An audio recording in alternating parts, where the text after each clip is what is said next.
All right.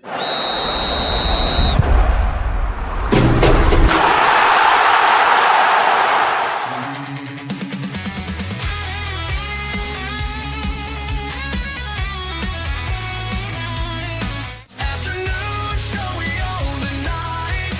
Champions scream under the light.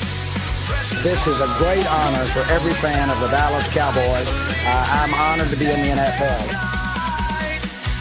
Heroes fall and legends rise. Twist of fate in our eyes. Heads held high, never compromise. On What can I this say? stage, we're on Mamba the out. rise. Take that flight.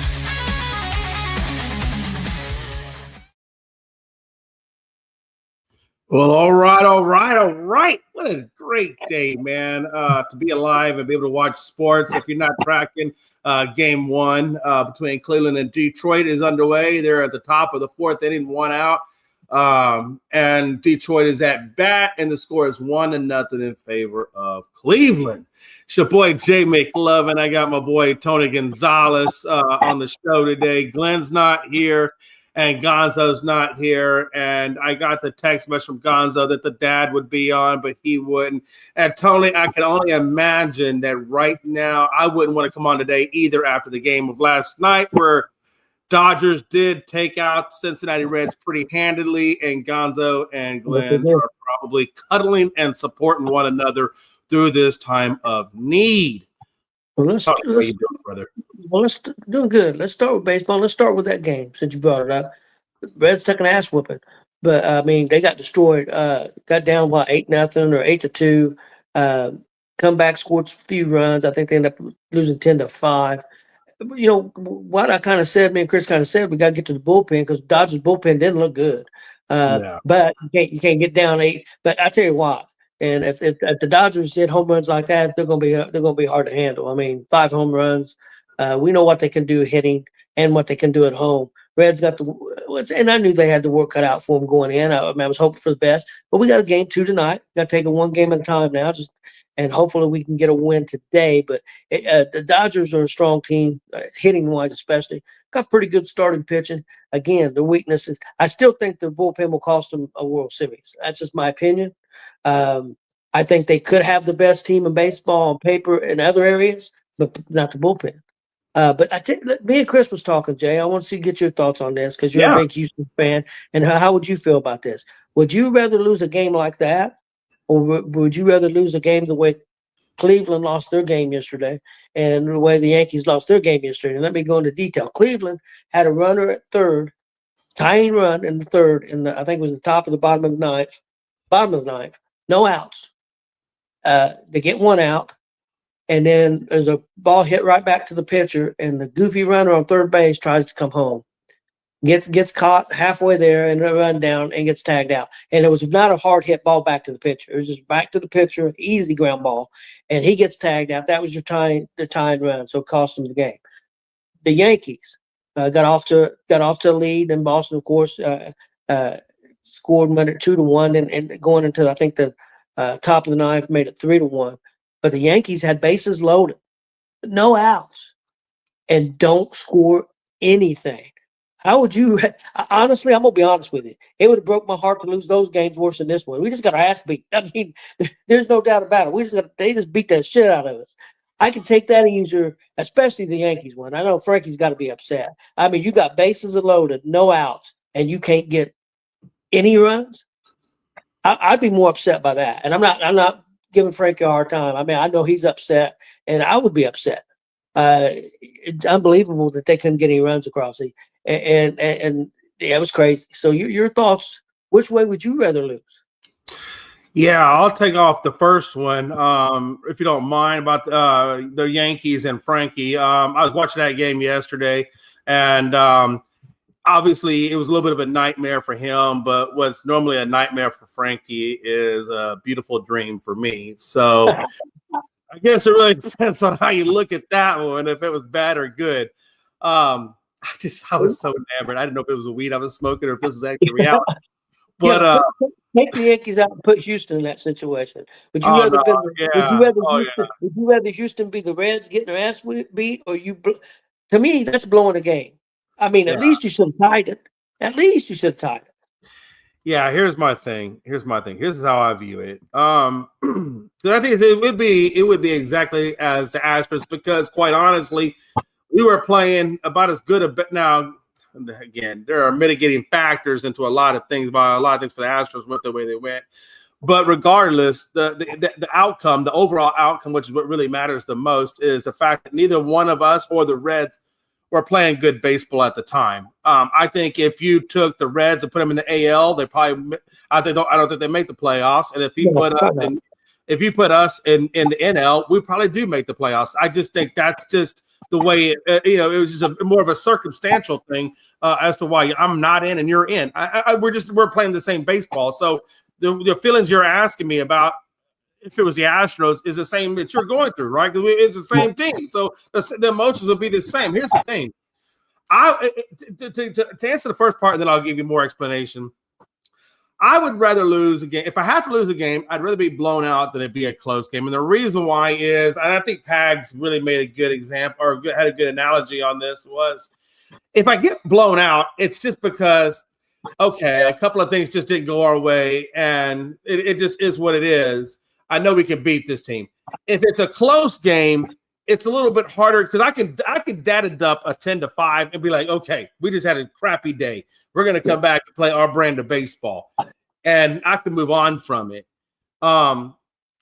And in a minute, I'm gonna speak out the other side of my mouth here on that in a second. So when I speak out the other side of my mouth, I want you to know there's two trains of thought here going on at the same time. So I'm gonna finish the first train of thought, and then I'll come back to the second train. But if I go against a game where I lose it by a run or whatever, now I'm starting to think, damn, maybe they just are the better team, because no matter how hard I played, no matter how many good things went right, we still lost. And so hold on a second. I gotta take the call. I'll be right back. Okay.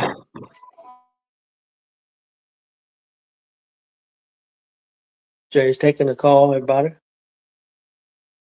So, yeah, some good baseball yesterday. I mean, we had some close games. Had a 2-1 game, 3-1 game, 3-1 game. So some good baseball. And then the Dodgers just beat up on my Reds 10-5. But pretty good baseball overall.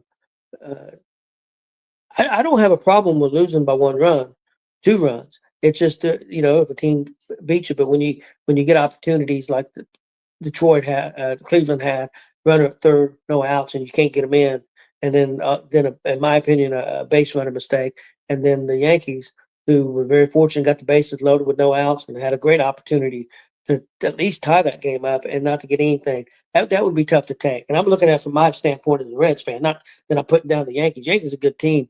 I think they'll win today, and then they'll force it to a final game 3. I don't think they're going to get swept 2 in a row by the Red Sox, even though the Red Sox is pretty solid. But the Cubs and the Padres should be a good game today. Just like right now, we got a good game going on with Detroit and Cleveland. It reminds me of yesterday a little bit. Cleveland got that lead 1-0, and then Detroit come back. I think 6 or 7th inning, got 2 runs and held on to it and won the game. Okay, I apologize for the inconvenience, everybody. That was a VA calling. And anybody knows, if you're a veteran that deals with the VA, if you don't answer that phone call, it's probably about 3-4 months before you get that phone call back. So I do apologize for the inconvenience. I want to get back to that train of thought, though. So I feel like if it's a 1-run game, Tony, I feel like, maybe we put all this hard work in it, we're not going anywhere. Then I'm starting to think other things, like maybe this just isn't our year, because of the fact that, if it's a blowout game, I can move on by a blowout game. That just means we make stupid mistakes and we'll come back. But a hard fought game, that takes a little bit different psychological toll on me and my reasoning. So yeah, I would rather, I guess the short answer is I'd rather be blown out than have a close game, because the closer games are the ones that are harder for me, that are harder to get over than the ones where I'm blown out. I want to go, but I want to go back to it though. You guys, you're in LA. You're playing one of the best on paper teams that's out there. I mean, they put the money into who they are. So the fact that you got to play them in LA the entire time doesn't mean you get to come back home after a blowout game and get the energy from a home crowd. So it really makes it even harder for you guys the rest of the series. And so even though it's easy, I guess that's where I'm going with to wrap those 2 points together is as hard as it is, or as easier it is for me to look past a 10-5 game. It still hurts as hard as losing a close game because I know I'm down by one game to one of the best teams in the league, and I don't get to come back to my home environment. I still got to play in LA, and that's a hard thing to overcome. I will tell you, you guys lost that game yesterday to starting pitching, and no offense to Hunter Green, but he only went 3 innings. Yeah, he didn't have it. Yeah, so they got to your bullpen way faster than you ever got to their bullpen. Oh, yeah, I will say this. Even though the fact that you guys got blown out early and Hunter Green didn't go the distance, you almost made the comeback. I know that they were sweating a little bit in that 6th inning. Y'all started coming back. No, it was the 7th and 8th inning when you got the 5 runs and you cut the deficit to 5. And then I think at one point you even had bases loaded. Am I right in that scenario? You weren't able to capitalize on the bases loaded, right? Well, we had bases loaded and we scored 3 runs, but we still had bases loaded with 1 out and couldn't get any more. Exactly. Couldn't get any more. We did get 3. Was that a grand slam that you got the first 3 runs on, or not a grand slam, but a home run that you got the 3 runs on? No. Actually, the pitching walked in a couple. Okay, that's right. That's what it was. Okay, I'm sorry. I had about 4 games going on in my brain. I'm telling you, their bullpen is not good. Yeah, not good at all. And I really think, had it not been for the inning that you had in the 3rd inning where you gave up 4 runs, which obviously is when Hunter Green got pulled. If it had been for that hard 3rd inning that you guys went through, I think you would have had a much better opportunity, even though you had to go to the bullpen, to pull out that game. But it's game 1. And again, Snell, you can't look. That dude pitched a game last night. Blake Snell is not one to typically pitch that kind of a game in the postseason, but he had a really phenomenal game, especially coming off of all the injuries that he had been plagued with throughout the season. And the fact that he came in and gave him 7 innings, 4 hits, allowed 2 earned runs, 9 strikeouts, and a walk. That's exactly what I would want from my starting pitcher going into this series. That's a good tagline. And the crazy thing about it is now you probably got Yamamoto, and I don't know who's going to be after Yamamoto, whether it's Glasnow or Kershaw, but it's not going to get any easier. Probably the game against Snell was probably going to be your easier of the games. Yeah, Yamamoto's 12-8. But he's got real good earned run average. So it don't necessarily reflect his record. He's been up and down a little bit. And also there's been some games where the bullpen has cost him games too. And he probably should have won some games. He didn't lose games, but he didn't win games because of the bullpen. So you got to look at that with the record. So yeah, it's going to be tough for the Reds. But the Reds, let's look at it this way, Jay. The Reds are what they are because they never had for the Astros, they had a great June. Won like 24, 25 games in June. Okay. The Reds never had that all year long. I think the best that they had maybe all year long in a month was like 16-11 or 16-12. They've basically been around a 500 team all year long, or a couple games over 500 every month. That's what the Reds are. I mean, I'm not putting them down. I'm just saying that's what the Reds were. The Astros were kind of that way after June. After June. So I mean, and that's why the Astros where they were. That's where the Reds are where they're at now. Again. The Reds, the best thing they can hope for is they win today and then 1-game series. I mean, that first game don't mean nothing if you win tonight. But it's going to be, like I said, the big key with the Dodgers, not only playing the Dodgers at home, you're talking about the best team at home by far. I mean, they won like 48, 50 games at home. I mean, they are by far the best team at home in baseball. So it's a tall task. Now, they're not a real good team on the road, but that don't help the Reds because we're not going to get them on the road. So that'll help the Reds. I got to be honest with you. If I am Hunter Green, Teoscar Hernandez and Shohei Ohtani are going to be in my nightmares for a little while now. And if I'm the Reds in general, they're going to be in my nightmares because it was weird. It was Ohtani opened it up in the 1st inning with that home run. Then you get Teoscar in the 3rd, and then you get Edmonton in the 3rd, and then you go back to Ohtani. In the 5th. Chris, Tony, when you're getting those kinds of home runs on a team, it weighs you down. Home runs will bring you down because it's just such a deflator. Especially when you got men on base. That's a deflator. I agree. Detroit has took the lead 2-1. They still have two guys on base, but there is a challenge. And I think the guy at third base was called save. It was hard to tell if that hand hit the base before the tag or not because where the angle was. I'd rather see it from a different angle. I think he was out from the angle I seen, but it's kind of hard to tell. It may not be enough to overturn it because I don't know if it was conclusive enough. Yep, they called him out. So, but Cleveland did score the run. So they are Detroit did score the run. They're up 2-1 now.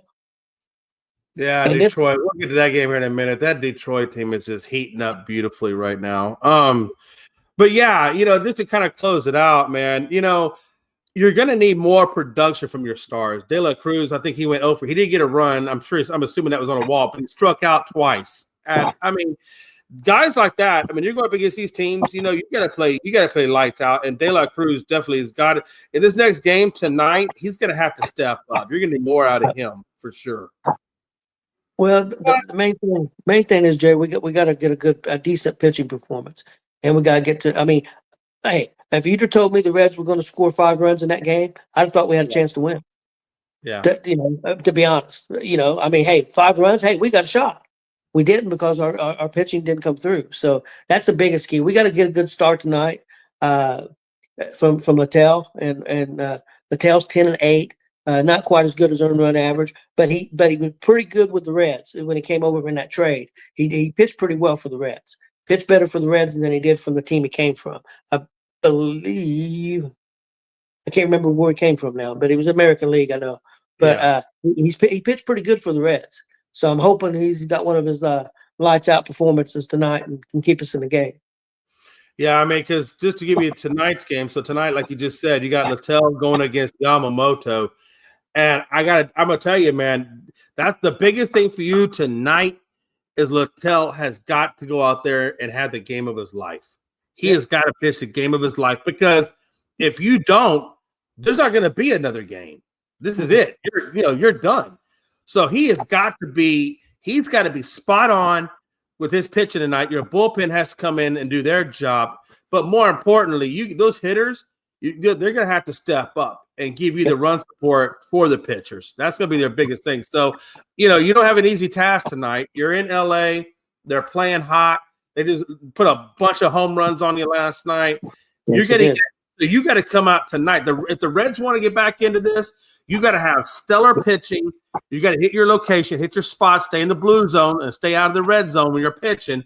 And then these hitters have got to come out. They have got to be aggressive. Yes. Like they need to be like an Ethiopian is to his first meal that he hasn't seen in 6 months. That's how aggressive you got to be tonight to really have a chance against LA.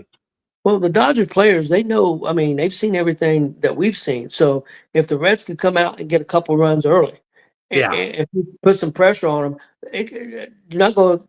I believe that the Dodgers in the back of the mind said, man, they're going to put pressure on them because they said, we got to score some runs and get back in this game because they get up 2-0 on us, 2 or 3 runs on us, and we get to our bullpen. Our bullpen is not going to be able to hold them. So, I mean, there's definitely a pressure there. Now don't get me wrong, they could bring a Kershaw in or somebody like that to try, especially if you get to that 5th or 6th inning. 6th inning or something, they could bring a Kershaw in or, Glasgow. They could use one of them as a bullpen guy for a couple innings, even probably 2 or 3 innings. So they've got that option too. It's going to be tough. I'll be watching. Hopefully we don't take the beat down. I was sitting there watching the beat down last night. Let's move on to another one. Let's go to that Detroit-Cleveland game real quick. That was yesterday. Detroit won 2-1. Kind of reminds me of this game a little bit that's going on with the Detroit up 2-1 again. Cleveland got off to the lead, and about the 6th or 7th inning, I think yesterday is when Detroit scored the 2 runs and hung on.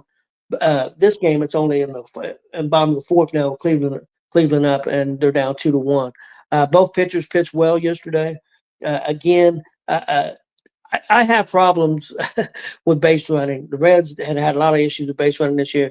You got a guy on third base no outs. Of course, one guy I think coming struck out. Well, then the next guy hits not a hard ball back to the pitcher, and the guy at third gets caught off halfway the base and gets put out. Yeah, that's tough to take for Cleveland, and but I mean it is what it is. So that's a big mistake though. And like I said, Detroit's playing good. They've got good pitching. I don't know what went wrong during the regular season to have the collapse that they had, but they can forget about that now. Hey, we're in the playoffs. We're up 1-0, one more game, and we're going to the next round. So, like I said, once you get out of the regular season don't mean nothing. So it's a brand new season now. So Detroit, I mean, who knows? I mean, it was the team that me and Chris both picked to win the World Series, or at least make it to the World Series. So I mean, it haven't looked like that the last couple of months. But like I said, it's a new season now. Jay, what do you think? Yeah. I'm sorry, my brain went left. You're still talking about the new season now. You're talking about for Detroit, or you're talking about for the Reds that they win tonight. No, that's about Detroit, Cleveland. Yeah, I'm sorry. Okay, I apologize, man. My brain went left, Tony. I apologize. First of all, let's just talk about Skubal for a minute. I think he just came off that injury. He was on that injured list for a little bit. He came off, and you saw him tonight. And the effort you got from Skubal, or that they got from Skubal last night, is the same kind of effort that you guys needed from Hunter Green.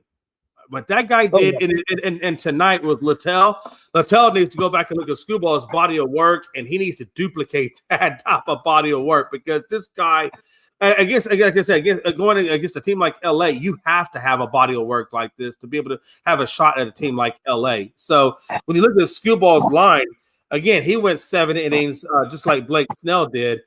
3 hits. I know Blake gave up 4. He had one earned run. I think Blake had 2. And then he had 14 strikeouts.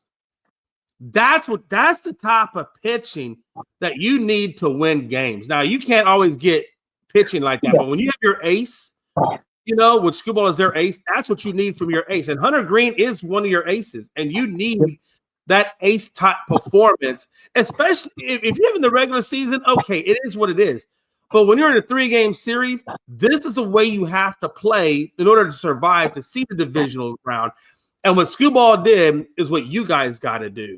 I got to tip my hat. I tip my hat. Skubal, man, hey, you handle business, killer. And Detroit, they were in a funk, Tony. We all know how bad of a funk Detroit was in. I mean, they were the thrones of grace at the top of the league. At one point, they were at the top of the damn league. And now they're sitting here in the wild card round, just barely getting in.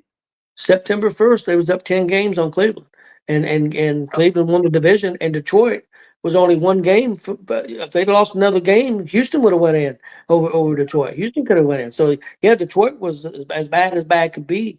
And the thing about the starter pitcher, man, Jay, he pitched 117 pitches. Yeah. Great start for him. Absolutely. And the Rangers, when they went on their World Series run, they came from the bottoms, right? The bottom. I mean, they were the bottom of the wild card, but they got hot. And when they got hot, they didn't slow down. And I felt like this is kind of the way Cleveland came into it with that type of heat, and Detroit came in on a lull. But somehow or another, that 1 day of separation between the regular season and the postseason really did something to Detroit, because, and I guess you can say it's Skubal coming back, and that's what got him. But then when you look at the game that's going on right now, Detroit got down 1-0. Now they're back in it at 1-1. This team is not going away. They are fighting. And Detroit, mark my words, I actually picked Detroit to be in the World Series. I picked Detroit, and I think I picked Phillies. I think Detroit and the Phillies are the 2 teams that I have picked for the World Series. And the way Detroit is playing right now, if they can play with this momentum continuously, they have the ability to run the table and get to the World Series. And yeah, Jay, real quick, I just noticed something. They took that run off the board, so evidently I was going to mention that to you. That run didn't score before they out at third base, evidently. Yeah. So it's only 1-1. But the other thing is Detroit has already changed pitchers. They've already put a relief pitcher in the 4th inning.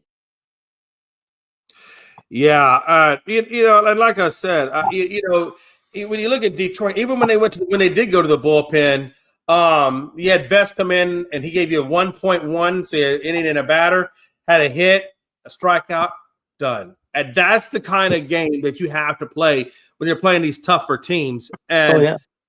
man, I tell you, this is the series. Honestly, this series can go either way. This obviously tonight's game Cleveland clearly has to win tonight to make it go to another round.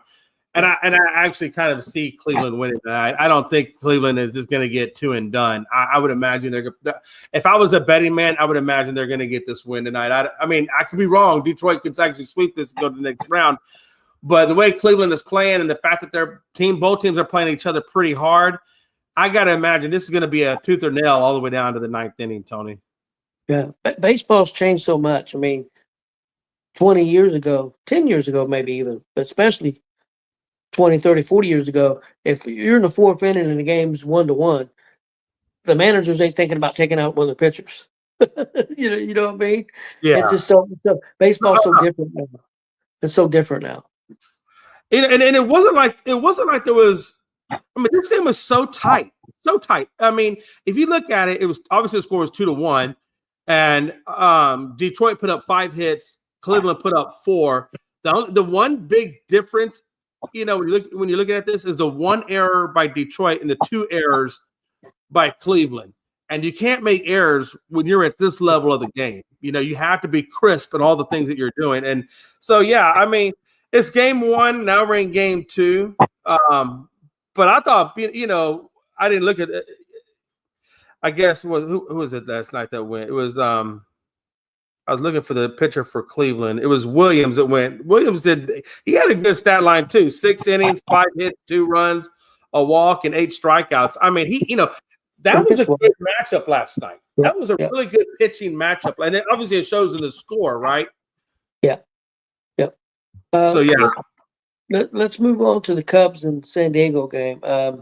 Cubs bullpen did a great job because the starting pitcher Boyd only went 4 innings. I think four innings and 1 out. So the bullpen came in and did a real good job. I think maybe only give up a run. So the Cubs won 3-1. I picked the Cubs coming into this series because it was a home. I know Chris kind of went with San Diego. I think you went with the Cubs too because it was a home. I did. I mean, you went with the Cubs and he went with San Diego. Yeah. I think the Cubs close it out today. Their starting pitcher today. Well, we'll see. Both pitchers. If you look at their records, it's not impressive. Cubs, Andrew Kittredge, 4-3, and for San Diego, Dylan Cease, 8-12. So you know, you look at their stats, not super impressive. Cease has been around for a long time. I don't know much about Kittredge. I'm not gonna lie. So it should be an interesting game today. But yeah, the Cubs won 3-1 yesterday. Your thoughts on the game from yesterday and the game for today for the Cubs and San Diego? Yeah, I was really looking to see how Tucker was going to perform in his debut in the postseason with the Cubs. Not good. 0-for-3. Didn't really do a whole lot. Ian Happ 0-for-4. You know, but Horner obviously stepped up at 2-for-3, and so did Dansby Swanson, Kelly. Those guys stepped up for them and got them where they needed to be. But man, I really expected more from Tucker. I didn't expect an 0-for-3 from him. That's not what I expected from Tucker. Tucker's usually a lot more. He'll at least give you 1 or 2 hits. The fact that they blanked him, I don't know if he had any strikeouts or not. No, it didn't look like if he did. I'm not seeing it, but yeah, you know, San Diego just. When you look at San Diego, they obviously didn't get any run production from their stars either. Tatis, Machado, both of them put up goose eggs, you know. And so it was there. It was there for San Diego. It wasn't like the Cubs went in there and just put up a lot of runs. It's just San Diego went anemic on the offensive side. I felt like their pitcher did well for them, but yeah, their offense. I think that was just a lack of offense from San Diego that doomed them against that Chicago team. Yeah, I agree with you. It'd be interesting to see what happens today, but I think the Cubs close it out today. Boyd, that was the name I was looking for. pitched an ERA of 2.08. I mean, when you're in the twos, I mean, you've done your job.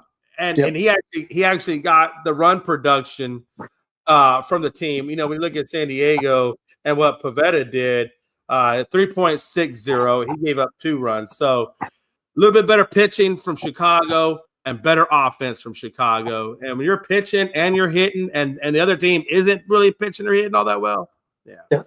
That's Well, the thing of it is, if your pitcher only gives up a couple of runs, I mean, you got to feel like you should have a good chance to win that game. So that comes back to your offense. it's all about that offense. Let's move on to Boston and the Yankees. Today, and then we'll also talk about what happened yesterday. But today, Boston's got Bello going 11-9, and the Yankees got Carlos Rodon 18-9. So should be an interesting pitching matchup there. Again, my opinion, the Yankees bullpen let them down a little bit. You know, they were ahead and it cost them the lead, and then in the ninth inning, like I said, bases loaded and couldn't get any runs across. So a lot of pressure on the Yankees today. The Boston Yankees, you don't get much bigger rivalry than that they have right now. So it's a big rivalry, a big game. The Yankees, if they lose this game, then fans are going to be heartbroken. I think the Yankees step up this game. I think it's going to a game 3. Jay, your thoughts on yesterday's game and today's game? Yeah, so I didn't really take my thoughts on the Cubs real quick, so I'm gonna do a super quick one on that. It'll be super quick. They got Kittredge, like you said a minute ago, going against Dylan Cease. I remember watching Dylan Cease when he played with the White Sox, and that guy can pitch. And I've seen Kittredge pitch for Chicago, and he's also a very good pitcher. So I think you have another good pitching game going tonight. And I think whoever takes it tonight is the one that puts up the more runs or gets more offense production, because I think both of these teams are going to have really good pitching. So, but if it was me, I am picking Chicago to sweep tonight. I don't think San Diego gets the win. I just have this feeling I think Chicago is going to wrap it up today. But that's how I see that one unfolding. In terms of the Yankees, yeah, what a time to be alive. I felt like, let me ask you one question before I give my analysis. Fried, do you think they pulled him out too soon, or should they have left him in there just a little bit longer?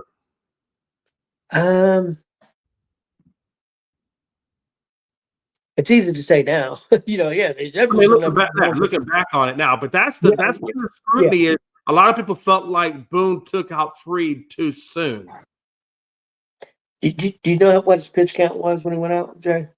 Yeah, that's what I was actually looking at. As I watched bits and pieces of this game yesterday in between things at the house, Crochet went 117 pitches for them, and then the Yankees, Fried went 102 pitches. No, they probably didn't take him out too soon, Jay. And he was at 6.1 innings pitched, and he had not given up a run. And then Weaver comes in. This is what really surprised me. I didn't have a problem with them going to Weaver because I know Weaver used to be their closer, and Weaver actually can pitch, one really solid inning. But that's when they gave up the 2 runs. When they pulled out Fried, and with 2 batters with 1 out, they pulled Fried out in the 5th with 1 out, I believe. No, excuse me, the 6th. They put him on the 6th with 1 out. And that's when they brought in Weaver. And when they brought in Weaver, that's when Weaver gave up the runs. And I think that's what has a lot of people questioning, should you just run out Max Fried 1 more inning and then brought in? But you know what, Tony, it's like you said, it's looking back on it, whatever. But what if they would have left Fried in there a little longer? There's nobody saying that Fried wouldn't have gave up those same 2 runs. Well, true. Well, the thing of it is, I mean, it's easy to say now, but the bottom line is, if you leave Fried in and they give up the runs, and everybody's going to say the manager should have took him out. So you can't. 102 pitches. I don't know what Fried's done most of the year. I would say. And I actually want to stand corrected if I can correct myself. They actually got the runs in the 7th inning, so the 6th inning really was a moot point. So he really, actually got 2 runs in the 7th, so that's really not on Fried. no. I don't think it's really on Boone at that point. 102 pitches in the 6th inning. You took them out. I don't see, and especially they didn't score in the 6th inning. So I don't think he took them out too soon. I would say no.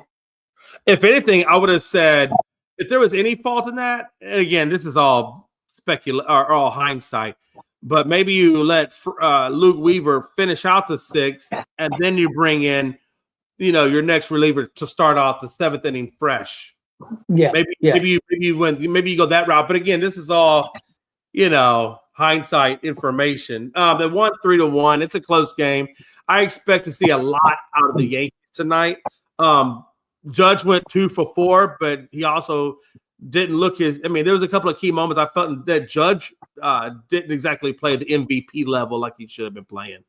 Jay, I put if your starting pitching only gives up 3 runs, you should be in the game, and they were. Bases loaded, no outs. I put it on the offense. Bases loaded, no outs. You should be able to tie that game up and maybe win it. So I mean, I put that more on the offense than I do on the manager or the or the pitching. That's just my opinion. No, it's 100. No, that's a sound opinion. I would agree with that opinion. Like I said, Stanton gave you nothing. Rosario gave you nothing. Chisholm gave you nothing. Grisham gave you nothing. Wells gave you nothing. Caballero, whatever his name is, gave you nothing. I asked Frankie earlier. They pulled out McMahon out of that game, which is who they traded for at the deadline to come over and play third base. But yet you play Caballero and you don't play McMahon. And I would have played McMahon in that issue. So I don't understand why Boone didn't go with McMahon on that issue unless analytics were telling him differently.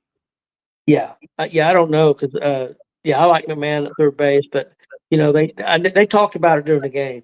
I actually seen that part where they talked about it, that he was very comfortable with him at third base, the other guy that they played, and that he could handle defensively, and thought he might be a little better offensively this game. So, but kind of a weird move, a little bit. I don't know. I mean, it didn't cost him the game or anything. Stanton, no outs, bases loaded, struck out. I mean, you're talking about a guy that makes a lot of money. He didn't come through, and then. It's just a tough loss for the Yankees, but you got to put that behind you, and you got to win today. Must win. Yeah, I'm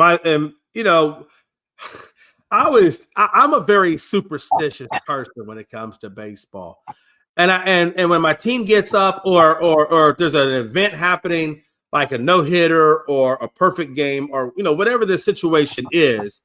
I never talk about it. I never talk about it until the game's over, and then I say whatever I got to say because I feel like when I start talking about things, that's usually when my team goes south on me.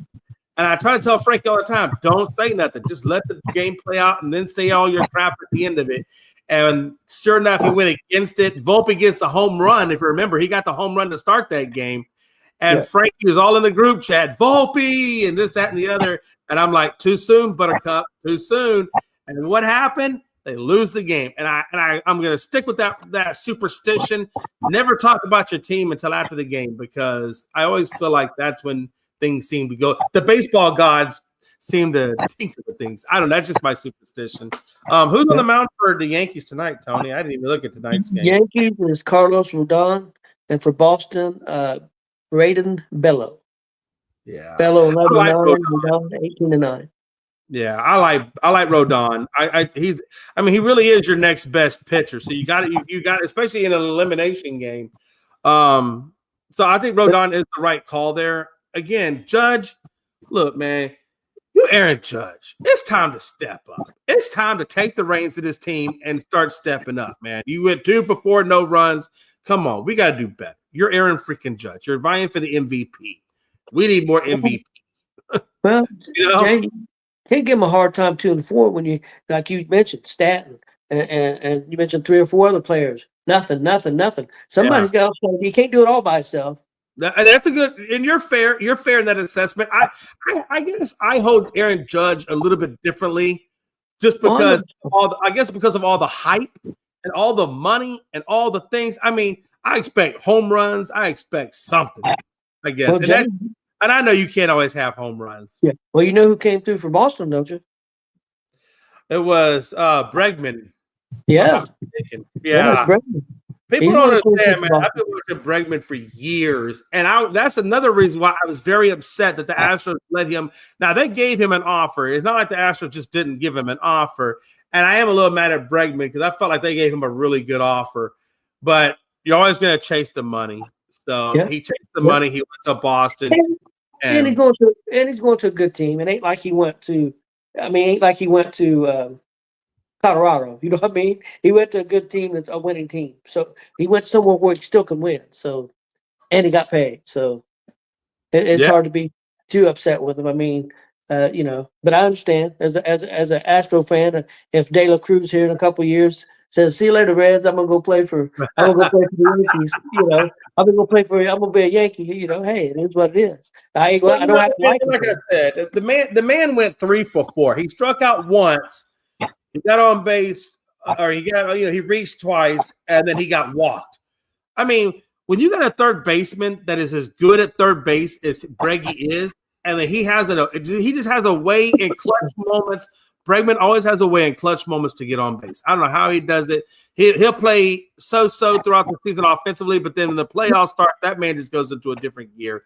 And I think that's what Boston is benefiting most. I really thought Tucker would be putting out numbers like Bregman did today. That's exactly what I expected from Tucker with the Cubs, and it just didn't happen for him.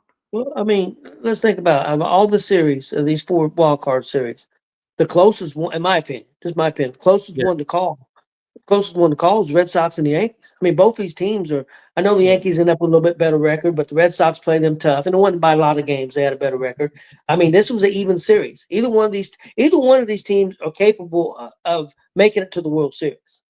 I mean, they really are. So, I mean, to me, this was the toughest series as far as matchup goes. I mean, Detroit and Cleveland, yeah, but Detroit was playing so bad and Cleveland was playing so good. So most people were favoring Cleveland a little bit. No doubt the Dodgers are a big favorite on the Reds. And I think the Cubs being at home was a decent, not a big favorite, but a decent favorite over San Diego. I mean, so this was the series, I mean, to me, almost dead even. Yeah, a couple of things. Number one, when I look at the Yankees, the 2 offseason moves that they made, or not offseason, the 2 trade deadline moves that they made was one, bringing McMahon over, which you didn't play him. And then number 2, having Bednar play, and he's the one that gave up 1 out of the 3 runs in the bullpen. So I guess the point I'm making is it doesn't look like the Yankees transactions that they made at the trade deadline, at least in the first game of the postseason, which is a very important game, really did nothing for you. Like, did absolutely zero for you. So I don't know. I wonder if Boone is going to look at playing McMahon tonight and not going with Cabrera. So that I'm going to watch to see if that actually comes to fruition. But I think this is too close to call.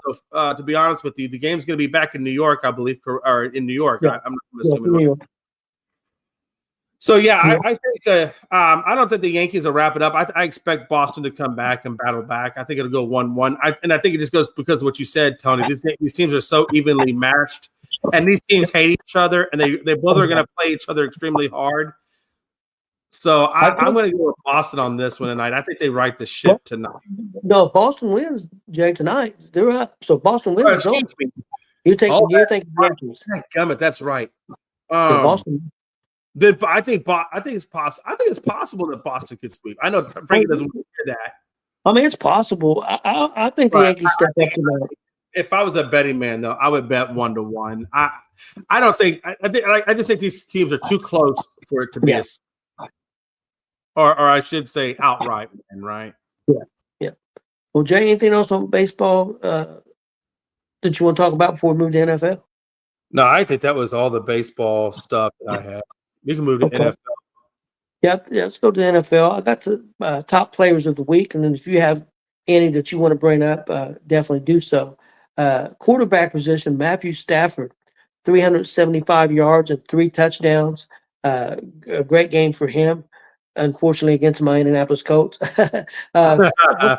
Also, Dak Prescott. I thought Dak looked really good. I was really impressed with Dak. I watched a lot of that game. Really impressed with Stafford too, but again, pissed me off because we get my Colts. But Prescott, 319 yards, three TDs. So yeah, both of them are real good games. Running back Ashton Genty, 138 yards rushing, 1 TD. I do think he had a fumble though, if I remember right. But He yeah, did. he had a good game. Wide receiver Nakua from the Rams also pissed me off. 13 reception, 170 yards, only 1 TD. But man, right now I think Nakua is the best receiver in football. Right now, through 4 games, I don't think it's even close. Right now. Now that could be changed. That could change by the end of the year, but right now, wide receiver George Pickens, 8 receptions, 134 yards, 2 TDs. Pickens really stepped up, and he's looking good for Dallas. Right now, looks like a great pickup. And I got one more defensive player, Jordan Brooks, linebacker. I didn't write down what team he plays on. I messed up. 18 tackles, 15 solo tackles for Brooks. So, so yeah, great game for him. So, Jay, was there anybody that stood out to you as top players of the week for the NFL? Yeah, I think the one I was going to say, you actually already had mentioned. I was actually going to mention Ashton Genty, and I mentioned him. The reason why I think that's so important is because we look at the first 3 games that he's played in. Either he's made rookie mistakes going the wrong way on a run play, or just whatever. Or the fact that Oakland just didn't really know how to use Genty, or they were trying to figure out, I guess, how to use Genty. Or you can say it's the Raiders' offensive line, maybe not giving him enough. But one thing we found out about Ashton Genty last Sunday was, at least for that game, they figured it out. He figured it out. He made. I mean, yeah, he had. You could say the one fumble, but the amount of rushing yards that he did obviously tells you that this guy is going to be a star in the league. If he avoids injuries, that I think this was his breakout game into the NFL. I think the first 3 games was Ashton Genty trying to figure his way. I think it was also the Raiders trying to figure their way. And I think that this last game that they played, though, he found the way and they found the way. And I think this could be a recipe going forward. I know it's early. I think, but I agree with you, Jeff. If he stays healthy, I think we may have found our next Barkley. I mean, I think he's that good. I think this kid can be like a Barkley. I really do. Hopefully, the Raiders can build a better offensive line around him. That's something that the Giants never did for Barkley. So hopefully he don't have to leave the Raiders to get the offensive line like Barkley did. But yeah, I think Genty's going to be a huge star, and I'm really impressed. Another guy that I'm impressed with.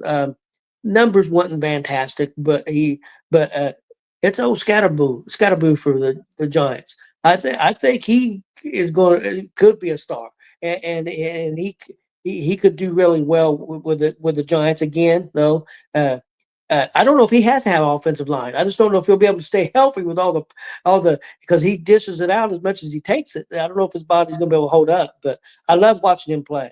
I love watching him play, and plus he's a real good pass catcher too. And so yeah, I'm really impressed with him. Another guy that would have been on this list probably, and you could say other names too, but Jonathan Taylor only had around 80 yards, but he had that 50-yard touchdown run called back. So if that holds true, now you're talking 130 yards, 135 yards and a touchdown. So he's still having a real great season. So should be interesting NFL week coming up. Anybody else, Jay? If not, we'll talk a little bit about Cleveland and the quarterback situation. Yeah, real quick. I want to talk about a couple of these Steelers players that I thought really did well against the Vikings over in Europe. The first was Kenneth Gainwell. He had 19 carries, 99 yards, and a touchdown, averaging 5.2 yards per carry. I mean, that's phenomenal. I mean, you don't need any more out of your running back than that. And then also, when you look at DK Metcalf, he had 5 catches, 126 yards, and a touchdown. And then Gainwell gave you another 35 yards in receiving as well. So he had over 100 yards total from line of scrimmage. Those were the 2 big standouts from the Steelers. I didn't expect Gainwell to put those kind of numbers, and Metcalf is just continued to be the number 1 favorite for Aaron Rodgers, and so I thought they did. I thought that was a really good game that those 2 guys played for the Steelers. Jay, let me ask you something. Could we be overlooking the Pittsburgh Steelers a little bit? Because first of all, first game of the year, their offensive line and their defense looked horrible. I mean, looked terrible. and they still luckily won that game off of Rodgers' back. And then now they're 3-1. Again, we talked about the preseason. Players don't play. Rodgers didn't hardly play. I mean, could be Pittsburgh be a dangerous team. I mean, especially if they figure out their running back situation, if they can get production, whether it's passing to them or whatever, if they can get production out of their running back position with Metcalf as that number one receiver, and if they get another receiver, just step up a little bit. I mean, they're 3-1. The Bengals are 2-2, but probably one of the worst 2-2 football teams in football history right now. Yeah. The way they've looked the last couple of games. I did see a thing on that. We'll discuss that. Remind me of discussed about the Bengals when we get to Cleveland and their quarterback situation. But yeah, I mean,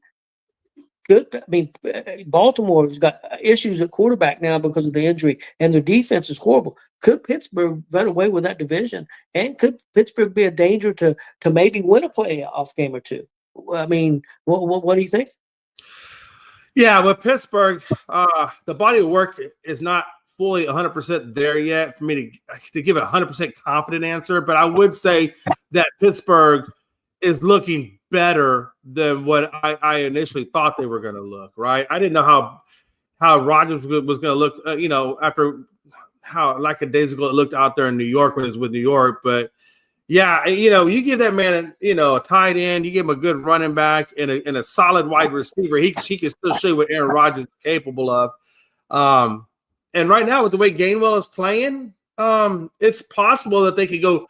I think they could make the playoffs. I don't know how far they'll go, but I definitely think that if they continue to play the way they're playing, that they could be a playoff team. But I want to see them against some of the more tougher teams as we go along, like a Packers or a Philly or anybody like that, Chiefs, whatever, and then let's see how they do there. But I would say that this is a pretty good start for Pittsburgh, and if you're Pittsburgh, you got to have some good confidence in your team. Yeah, especially where your offensive line and defensive line started to be 3-1, they got to feel pretty good, right? Right now. And I gotta tell you, real quick, Omari and Hampton, I see you. I see you with your 128 yards and 10 yards a carry because he only ran the ball 12 times for 128 and a touch. And then he gave you 37 in the air too. I mean, again, this is a rookie and he's playing like one of the best running backs in the league of the way he played. Again, this is the Giants, so keep it a little bit of perspective, but still, Marion has been good. Justin Herbert, he didn't look as good. 1 touchdown, 2 interceptions. I never liked to see when he got more interceptions than touchdowns. But I will say Quentin Johnston is quietly making a name for himself in the wide receiving core over there. I mean, McConkey, Keenan Allen, they're good wide receivers, but Johnston is definitely showing you that, hey, I'm the guy now. I'm going to carry this torch. At least that's the way he looks right now. We'll see how that continues. But up to now, he's really been producing at a solid rate. Yep, I agree.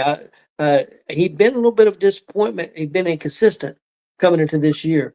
But right now, through 4 games, he's been pretty consistent now. Again, we're not even a quarter way through the season. But I like what he's doing.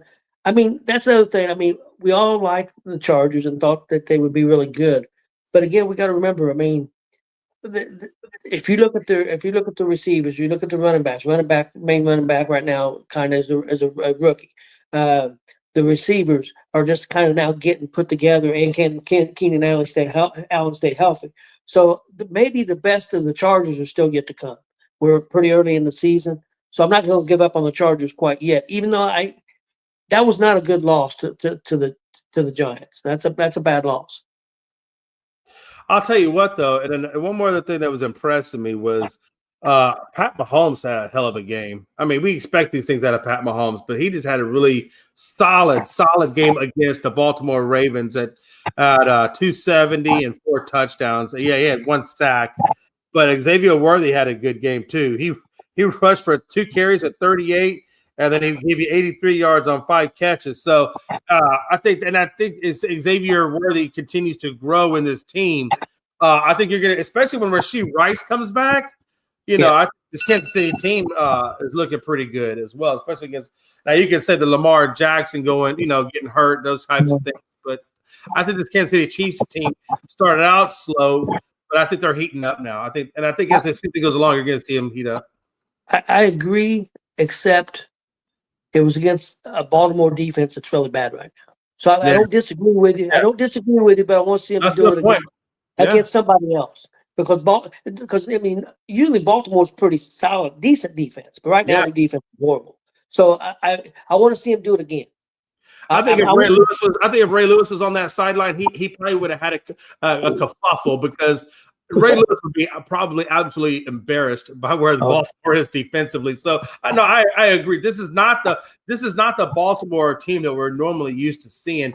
And I gotta tell you, watch. I think Harbaugh is going to start talked about in people's ears on hot seats. I mean, I got to imagine that seat's getting a little warm over there where he's at right now. If they don't have a winning season, he could be in trouble.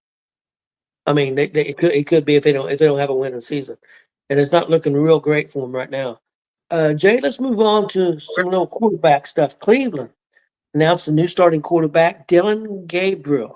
What do you think about this? Yeah, I think in Cleveland, I think Joey Flacco was just not performing. I think he was making a lot of rookie mistakes out there on the field. And so I think Flacco just played himself out of that starting job and obviously opened up the door for Dylan Gabriel. I really thought, if I'm Shedeur, now I got to imagine Shedeur is probably the backup. I imagine probably Flacco will go down to number 3 on the depth chart and everybody will just move up a spot. I think we're going to see what Dylan Gabriel is all about. Is he the real deal or is he just pretending? And if so, could we still see Shedeur this season if Dylan doesn't play what they expect from him as a third-round pick? Let me ask you something here. And I'm not saying it did, but could have what the Giants did with Jackson Dart, putting that rookie in and getting that win, do you think maybe the owner or the coach from Cleveland said, what the hell we got to lose? Why not put our rookie in and see if they can play decent? No, we're not expecting to go in there and throw for 400 yards or win a game for us, but maybe they can go in there and throw for 200 yards, not making mistakes because he can move around better than Flacco. Flacco can't move. And maybe he can move around a little better, make a couple plays here and there. And with our defense, maybe we can win some games.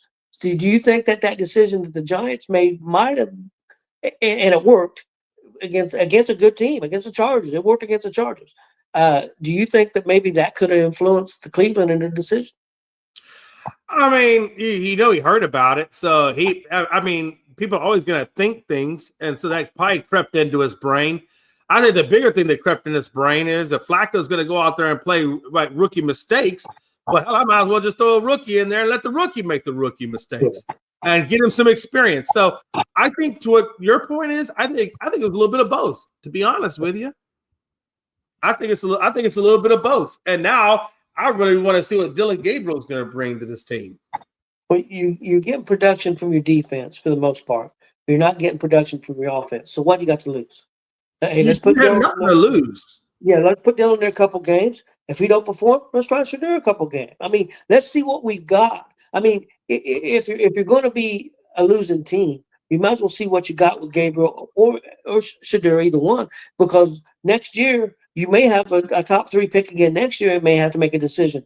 Hey, man, we don't have a quarterback, so we're going to take a quarterback. Or no, hey, we're going to build our defense. No, we're going to build our offensive line.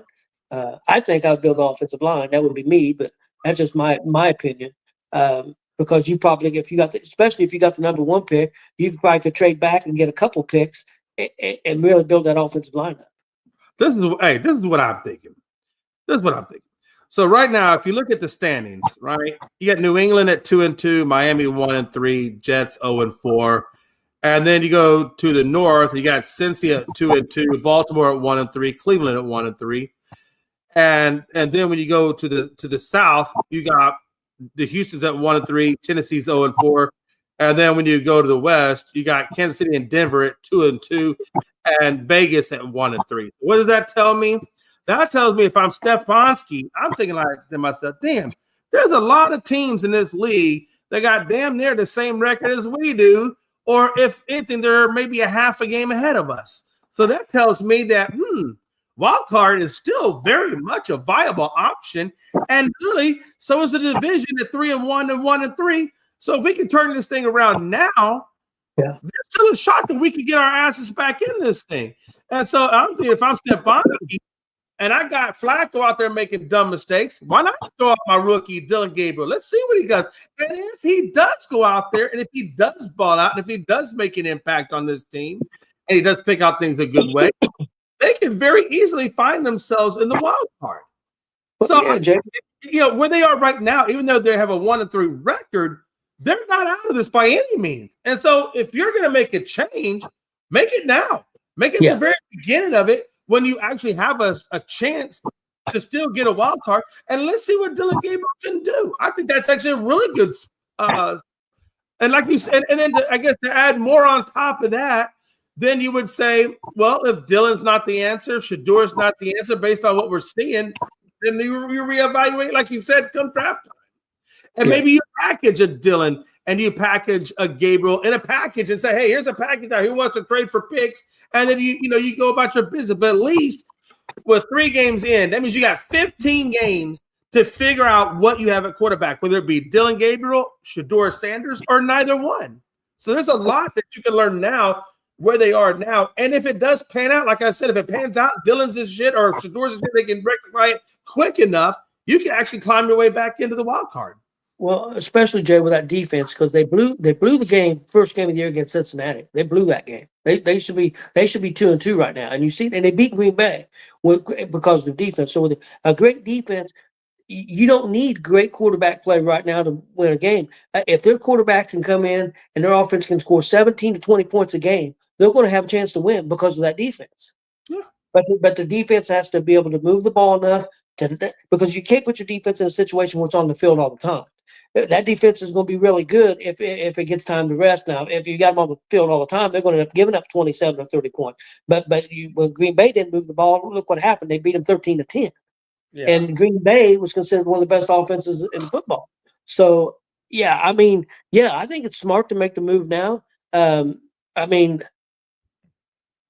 knows? Maybe the Giants have turned it around. Maybe their defense is better than what we think it is because the offense was so bad. Maybe their defense can play well enough and they can score 17, 20 points a game and win games. So who knows? I know the Giants have only won one game, but they could very easily be 2-2 because that Giants-Cowboys game could have went either way. So who knows how good the Giants really are? We don't. It's easy to say, well, they're 1-3, they suck. That's easy to say, but we're a minute away from saying they're 2-2, and now they got Jackson Dart in there, and they just beat a good Charger team. So it just we really don't know about most teams right now. I can sit there and say I can sit there and say the Colts are a great team right now, but we're 4 games in, and that's not true.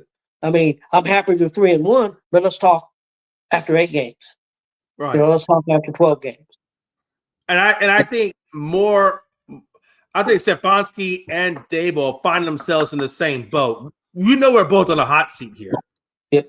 And I think this really applies a lot to Dable because of Jackson Dart, because of having Russell Wilson and things like that, and the fact that you still are where you are and haven't done anything. I think that's exactly what Dable went through Dable's head. I think what went through Dable's head is, hey, look, I'm sitting here, 1-3, and I got this guy I drafted in Jackson Dart. I know my butt's on the hot seat. I'm not doing much with Russell Wilson. We're 4 games into it. It's a pretty good sample size. You know what to say with Russell Wilson's going to work out or not. And on top of that, I just lost my best wide receiver to an ACL injury. So I don't know if the neighbor's ACL injury buys him some breathing room because he can say, well, I didn't have my number 1 wideout, whatever. I don't know. We'll see how that plays out. But I will say that if I'm Dable and I know Russell's not the guy, even with my best wide receiver, he's probably not going to give me anything beyond this. And if I'm fighting for my job, I at least should put Jackson Dart in there and see if I can resurrect not only my career, but also see what Jackson Dart is made of before I lose my job. Because I think the worst thing to do is for Dable is to draft the quarterback you wanted, not play him, get fired, and then have somebody else play him. Yep. If I drafted you, I'm going to at least play you. If I'm going out, I'm going to at least find out what I had in you. Yep. I agree with you 100%. Let's talk a little bit about the Cincinnati Bengals. Talk about a team that's 2-2. the division right now, Pittsburgh is leading the division 3-1. But the Bengals are looking really bad the last couple of games. And I did see a report that they are talking to the Giants about their two quarterbacks. Of course, I can't remember either one of those names right now. Jay, can you help me with the Giants quarterbacks? Yeah. So you have Russell Wilson, you have Jackson Dart, and then you have what's that dude's name? Jameis Winston. Jameis Winston. So they are talking with the Giants about Winston and the other quarterback, not Dart. I'm having a brain. Russell Wilson. That's I'm all having right. brain. But Okay. yeah. So Jay, what do you think? I think it's a no-brainer. You make a move of some kind. You bring another quarterback in. Browning's not the answer. He's a backup. That's what he is. You're 2-2. You have some really good receivers, and the running game is non-existent. Your offensive line's a problem, but I don't know what you can do to fix it. About the only thing you can do, to me, I'd bring in Winston because Winston's got the stronger arm, and I think it matches up with your two receivers that you got to try to go deep. And if you make some of those deep passes, then that may help open up the running game. Because I don't think the offensive line is going to open it up for you. So I think that's your only chance. But I think you're going to have to outscore teams. You're not going to. I mean, of course, you want your defense to step up, and they're going to have to step up some. And they need the offensive line to take a step up, and they need the defense to take a couple of steps up. I mean, but you also have to bring in a new quarterback. If they don't, with all the money they put in that offense, if they don't bring in somebody else, I think they're idiots. That's my opinion. If they don't bring somebody and try to do something with only 2-2, only 4 games in, and that the chances are very high that quarterback's not coming back at all this season. If you're lucky, December sometime, but more likely not at all this year. So what do you think? Yeah, here's what I think. I think it doesn't matter who you bring in. I don't care if you go out and get Josh Allen. It ain't gonna help you none. And the reason why I say that is this. You said it initially. Let me give you the best analogy of the Bengals where they stand. When I always like to put it in terms of cars. When I look at my wide receivers, I got 2 Ferraris. And then when I look at my offensive line, I got a 1976 Ford Pinto that I drug up out of the junkyard. And then when I look at my quarterback play, what I currently have on file, I probably got the equivalency of a Yugo. We're still in the Metros anymore. So, you can bring in a Ferrari, or there's no Ferraris available at the quarterback position, but you could definitely bring in a good Honda Civic and Jameis Winston. The problem is, as long as I got that old jacked up Pinto out of the junkyard as my primary means, it doesn't matter if I got a Ferrari, a Honda, or a Ford Festiva. You're not going anywhere. You're just not. And the fact that their offensive line is so bad, there were a couple of times I saw where the left side of the line went left, the right side of the went right, and opened up the middle, and that dude just got laid out. Browning didn't even have a chance. Yeah, I don't know if it's all. You know what I'm saying? Like, even if you brought in a Jameis Winston and plugged Jameis Winston into this team, that dude going to spend more time running around trying to avoid the sack than he is trying to find the read or to throw the ball to. So I don't think it really matters. I think the biggest issue with Cincy is absolutely the management of this team making poor decisions on where they're spending their money, because they did not do a damn thing to address the number one thing that you got on that team. I know it's not sexy. I know offensive linemen aren't sexy, and D tackles probably aren't sexy, but that's the focus of the team. Without D tacks and without offensive linemen doing what the fuck they're supposed to do, you can have every Ferrari out there, but it ain't going to move the needle in your team in the standings one iota. And that's the number one problem with Cincinnati. Don't worry about the damn running back. Don't worry about the damn wide receiver. Don't worry about the damn quarterback. Worry about that O-line, that D tackle. Because, look, at the end of the day, the Bengals aren't doing anything this year. They're not. They're not. This team is dead as a box of doornails that fell off the truck and are laying on the side of the road somewhere. That's just where I see the Bengals. So if I'm the Bengals, I'm not worried about my damn quarterback. I'm worried about how are we going to address this offensive line, because that's where the damn problem is. It's a big part of the problem. I can't disagree with that. I think where they messed up the biggest thing, and I know some people wouldn't agree with me, but I think paying Higgins that kind of money. I mean, I know people say, well, Higgins is another number one. How many teams have two number one receivers? Not very many. They have a number one, and then they have people to complement him. So why would you pay him all that money? You could have tucked that money and put it into your offensive line and defense. I think that, like you said, the poor management decisions, I think is the biggest problem there. But I mean, how do you fix it? I don't disagree with you. The only reason I say I would make a quarterback change and bring somebody in, I think they could do it for very little money. It wouldn't call. I mean, you're talking about, so that's why I would make the change. Like you said, more likely it's not going to make a difference. But I think you're going to lose your fan base. I would bring somebody in to appease that a little bit and hope for the best. But I think because you could do it cheaply. I mean, a lot of people are going to say Kirk Cousins. They don't have the money to get Kirk Cousins, so that's not going to happen. So, if you could get Kirk, that man can't run from that back pressure. Yeah, you might as well just hand that man a grave marker and a shovel and say, "Go out there and dig your own grave." The difference between Browning and James Winston is this: Browning could throw you 3 or 4 interceptions. Winston might still throw you 3 or 4 interceptions. I've seen games where Winston would throw 4 touchdowns or 4 interceptions. So that would be the difference. We still would get 4 touchdowns. We still may get the interceptions, but you're going to get some touchdowns. Browning can't get nothing. But it's not all his fault. I mean, it sounds like we're really burying the guy. But like you said, the biggest problem on that team's offensive line. Yeah, I mean, if you want to put a bunch of Band-Aids on this Cincinnati Bengals team so that they give you up, 4 or 5 wins instead of just 2, whatever the case is. I mean, that's fine. Do whatever you want to do. The problem is, I mean, if I'm the Bengals and I'm really trying to move this organization in a very responsible way, I'm not worried about all these other Band-Aids. Let me just ride this damn season out. Maybe I will get a first-round pick. Oh, by the way, if I get a first-round pick, maybe I'll trade it back, get a couple of more or a couple of good picks out of it, and maybe I'll draft multiple offensive linemen. Throughout the first and second round draft, and that's what I really think. I think if I'm is it Bolin? Is he the owner of the Bengals? I think it's Bolin or somebody. Brown. If I'm the owner of the Bengals, I'm saying, all right, guys, the honest assessment. We know what the team is. We know we're really not going anywhere. Let's play this year for picks.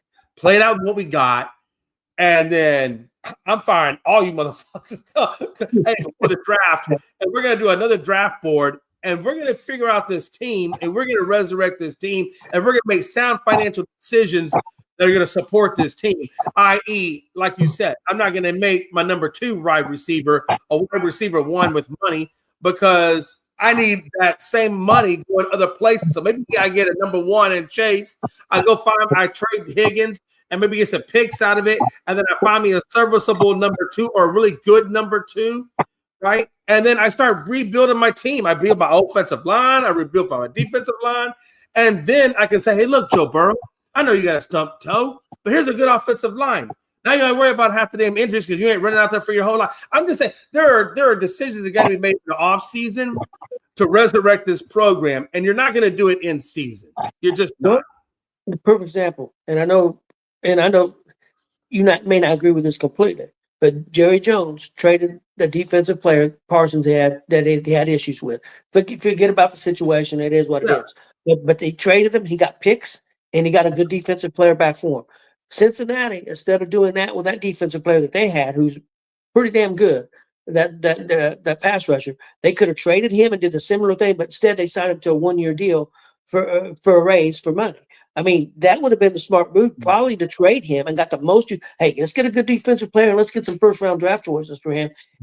But they didn't do that, and that's what they need to do next year. That's what I would do. I would trade him in a heartbeat if I can, and try to get some draft picks. Maybe if you can get another defensive player to take his place, it may not be as good, but he still would be a serviceable player, because that's one thing. That guy's helped Dallas on the run game. That player that they picked up. Yeah. Stopping the run, no doubt he's helped there. Now the pass rush needs help, but maybe them draft picks will address that next year.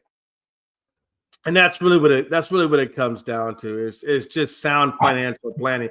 And like you said, they very easily could have let go of Eric Hendrickson, took that $30 million and put it towards offensive linemen that you desperately need, or take the picks from him, put those picks, and then use those picks, and then you got $30 million freed up in cap money. And that would at least would be the first step into freeing up cap money to get other players to rebuild the two biggest areas that you need. So, yeah, I mean, the fact that you want to hang on him for $30 million only to do nothing with him other than lose, that's just wasted money. That's wasted money and opportunity. I agree. So, Jay, let's move on from the NFL. Want to talk real quick, give a shout out to Indiana Fever. I know they lost, but they're almost a team that shouldn't even been where they were at with all the injuries they had. Had more injuries in this game. But made it to overtime. They was down 8 points with not much time left. Because I checked on the score, I think they was down 8 points with like 2 or 3 minutes left. They came back and tied it, went to overtime, but lost in overtime 107-98 at Vegas. So Vegas moves on to the finals. But I got to give Fever a lot of credit, man. With all the injuries they had, Caitlin Clark only played like 10 or 11 games this year. But besides that, they had 2 more starters who went out. So, I mean, got to give them a round of applause for just doing what they did this year. Got to give them some credit. Just one bucket away of making it to the finals there. But in overtime, got beat by 9. So, give them some credit. And I also know you can comment on the Fever if you want, but also you have a little bit you want to talk about the situation with the WNBA. Yeah, absolutely. By the way, I do want to say congratulations though, Tony, on the season that the Fever have had, man. You lost Caitlin Clark, you didn't have her for the playoffs, but yet you somehow managed to be on the cusp of a WNBA finals. I know the end result wasn't what you wanted, but I felt like that team really fought hard to get where they were. And even though they came up short, I still think this is a really great season for you guys. And I know you'll have Caitlin Clark back on the next go around of it. And if y'all keep this team together after the CBA agreement and all that kind of stuff gets all knocked out, whatever, that you guys can pick up where you left off. And hopefully Caitlin will have a full season and maybe you'll actually get to that NBA finals. But with that being said, let's talk real quick about Natisa Collier and her comments after that game. And she actually was doing it from the Lynx perspective. She basically was talking about how, the league just got $2.2 billion of TV money, and they're not wanting to do the revenue sharing with the league like the NBA does with its players. They're only wanting to bump up their salaries by, I think 75,000 is the current one. I think they're trying to bump it up to maybe 100,000 to 200,000 at most. And I guess the league considers that to be good and fair and equitable distribution of funds. I think the WNBA players seem to think it a little bit differently to the point where Kathy, I don't know her last name offhand either, Tony, but I know she was the one that seems to be the head guru that a lot of people have issues with, that Collier actually named her out in person in her little press conference. That Kathy feels that the league, especially Caitlin Clark and them, should bend down on their hands and knees and be thankful for the level of coverage that she's been able to gather, thanks to the WNBA. And we all know that that's just a bunch of BS. Like I said before, and like Collier said, Caitlin Clark doesn't have to play for the WNBA to get her endorsements. First of all, she can easily go to a rival, which will pay her more on an annual salary and still have those endorsements. So I think Kathy needs to really think hard about what she's saying when we're talking about Caitlin Clark having to get down on her hands and knees. I think Caitlin Clark would say, yeah, Kathy, maybe you get down on your hands and knees, and maybe you should be thankful that I'm in the freaking league that got you the freaking $2.2 billion damn dollars. Because Caitlin Clark is the one that got you the NBA trajectory going in a positive motion to get you that $2.2 billion. So maybe Kathy should be on her hands and knees thanking Caitlin Clark. That's one thing. The second thing that Collier was talking about was the officiating and how bad the officiating in the WNBA is. And it is bad. They know it's bad. The league knows it's bad. The players knows it's bad. Hell, even the fans know it's bad.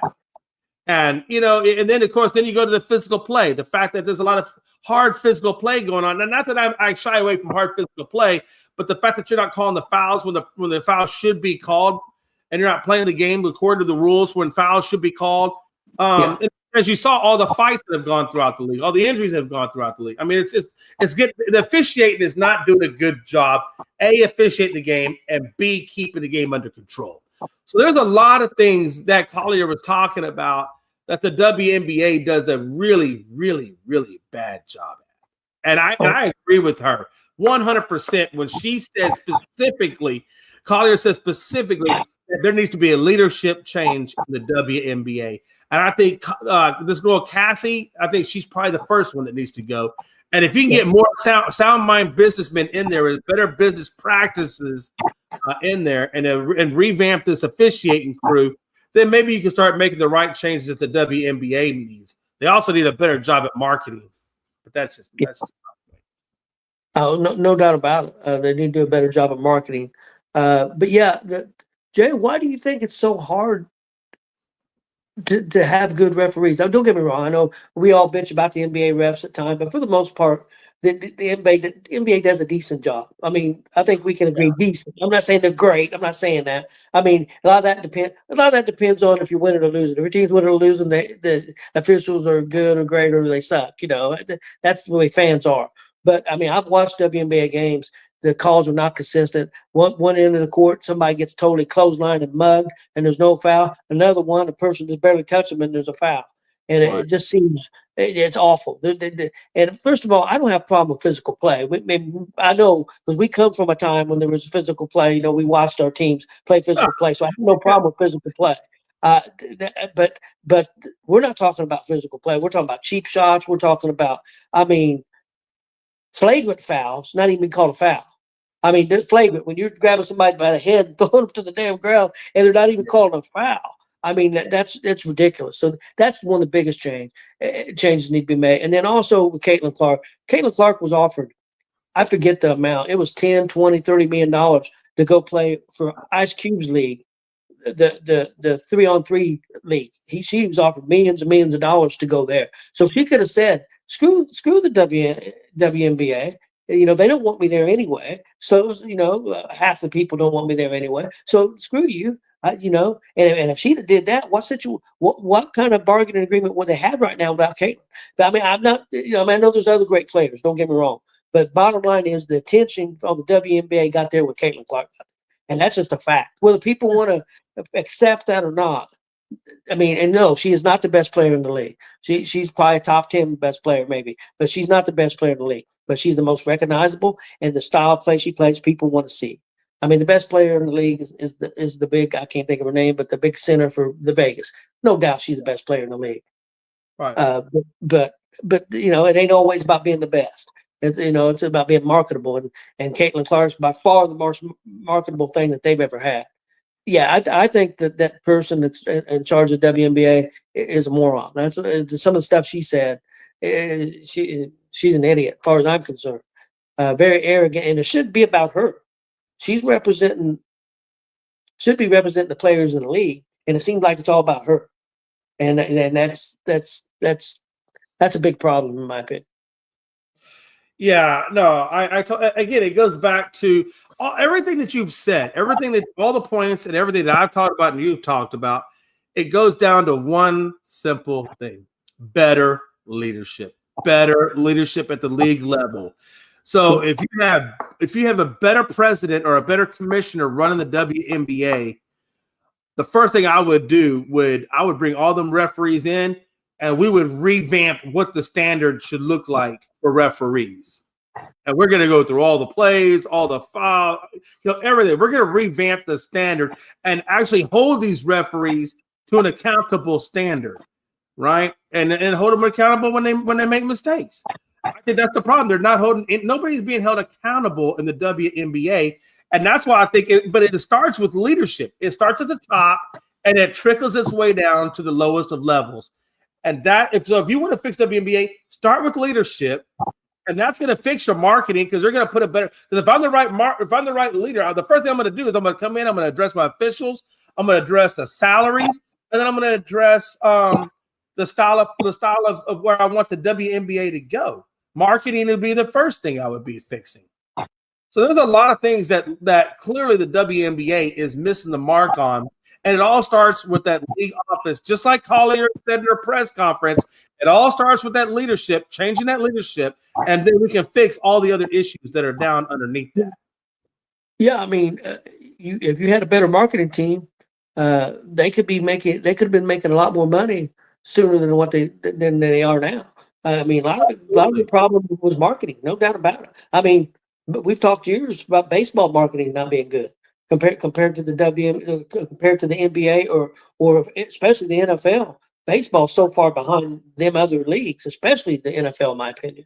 I mean, right now, Jay, I mean, I know we're baseball fans, but what's better than playoff baseball?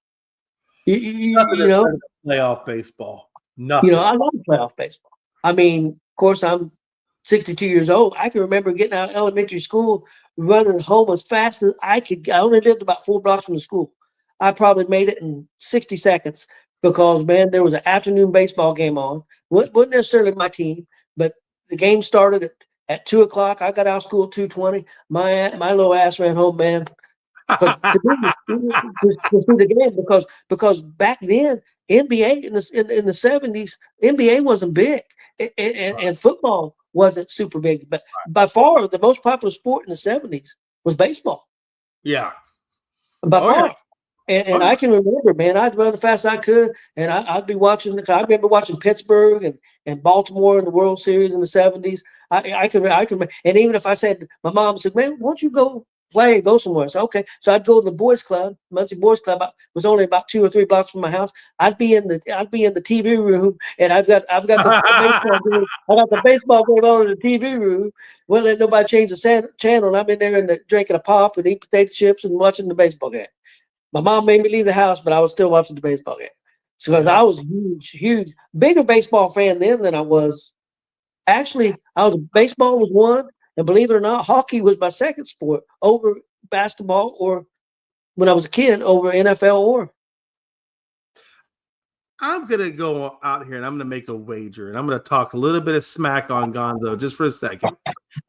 I would put money on it. Given the fact of Gonzo's current COPD situation, I honestly think that Tony can outrun Gonzo. I think you can outrun him. Not now, Jay. My knees, my arthritis is so bad. Don't worry about it. He got a bad back. Gonzo out there on duct tape and COPD. He won't even get past the driveway, Tony. That dude will pop up a lung before he gets to the end of the driveway. Trust me, you got him, Tony. Chris used to be real fast. I always used to be real fast. My son Jeff used to be real fast. I don't think that's the case with either 3 of us now, but yeah, I probably couldn't run 100 yards. If anybody out there would be interested to see a race between Gonzo and Tony on TikTok, put that in the comments section. Let's see if we can get a quick video for TikTok of Gonzo and Tony racing. Chris would definitely beat me because there's no way he'd want to lose to me, but he probably end up in the I would stop and he'd probably end up in the hospital.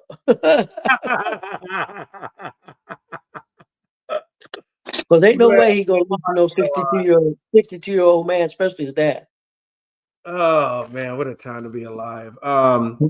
Jay, I got one other thing. Unless you got more. I've got one other thing. If you want to do it real quick, or we can save it for tomorrow. I got 4 hot seat questions. All right, let's roll. Let's go. NFL. Does the Ravens make the playoffs? Jay. Do we know again how far Lamar's out for? I think he's out at least 3. About 3 more games. At least 3, and it could be more, but at least 3. I'm going to say no. I'm going to say no too, because I don't think Cooper Rush has the ability to get it done, and I think they could very easily fall.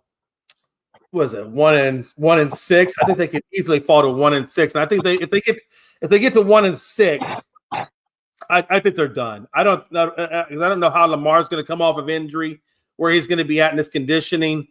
So I think when Lamar went down, I think this team went down with it, and that's why I feel like I don't think I think they get close, but I think they narrowly missed the wild card. Yeah, I think I think they would have been okay if Lamar don't get hurt, but I think that's going to cost them. So I'm going to say no. Given that defense too. Yeah, that too. Do you believe in the Steelers to be a playoff team? And the Steelers, I believe, are they at 2-2 on the season? 3-1. Oh, my bad. 3-1. Yeah. Yeah, I do. I don't know if it's going to be in the lead in the divisional spot or if it's going to be wild card, but I do have them in there. Actually, yes. Yeah, I think I'm looking at since I had to look at the division, make sure my teams are right. Yeah, since he's a no-go. Cleveland, I believe, is a no-go, but could be a let me rephrase that. I think Steelers are a go. Cincinnati's a no-go. Baltimore is most likely a no-go, and Cleveland is a question mark because I don't know what Dylan Gabriel has yet. Yeah. But if I was a betting man, I would say the Steelers take the division. Yeah, I think Pittsburgh takes the division, but that's one reason because I think the division, especially with the Baltimore and the injuries and the defense, that's one reason why I thought Cincinnati should get somebody because the division is not great, and maybe you luck out and get somebody and you win the division. I mean, it's almost like a backdoor. I feel like they backdoor themselves in because of the lack of competition that's currently in their division. Yeah. Okay. Your surprise NFL team so far? Anybody surprised you so far? I've got two, but I'm gonna let you go first. I am going to probably go. Yeah, I've got two for different reasons. Again, I'm excited about this damn Chargers team. I mean, these guys are playing really. I know they lost to the Giants, and everybody loses one, but the Chargers team, the fact that they haven't had any serious injuries yet, and Omarion is playing the way he's playing, and you can see the way that this team is carrying themselves, a little bit more swagger under Harbaugh now. The Chargers are definitely a big surprise for me. The second one is going to be Baltimore. And the reason why they surprised me is because, I never expected their defense, number one, to be this bad. And then obviously with the injury now to Lamar, the fact that they're going to most likely miss the playoffs, that is surprising to me, how bad or how much of a downward hit this team is taking. Very quick, too. My two teams, my first one is Jacksonville, 3-1. I've been impressed with it. I mean, again, I don't think that they may end up being a playoff team, but I don't think they're going to go a long way. But I like they're playing a way to win. I mean, they're playing with what they have, and they're playing to win. They're running the football, and they're playing solid defense. 3-1, that's impressed me. And the other team that's impressed me, I think they're 3-1. Jay, you might be able to tell me, but I've been impressed. Seattle. I think Seattle's doing a pretty good job. Yeah, they are. They're tied with actually Rams, 49ers, and Seattle are all 3-1. Yeah, it's going to be hard for them to maybe make the playoffs, but I am impressed with what Seattle's doing. I mean, a big change coaches, change quarterbacks. So I've been impressed with Seattle. So that was my second team. And I got one last question. Yeah. They started off really good, but things have changed. But a lot of people early on thought they were. What do you think? Are the Packers a possible Super Bowl team?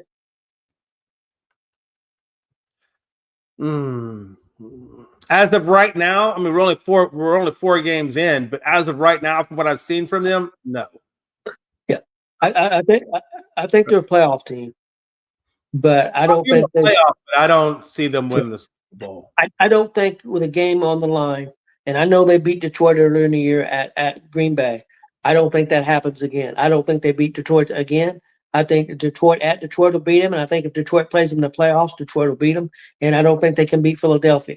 Could they beat Tampa Bay, teams like that? Yes. I don't think they're good enough to beat Detroit again. And people say, well, they beat them once. Well, okay, whatever. That was the first game of the year. But I don't think they could beat Philadelphia or Detroit. So I don't think they're a Super Bowl team, at least not yet. That's not to say that they couldn't be later on. I got one more thing to add to that.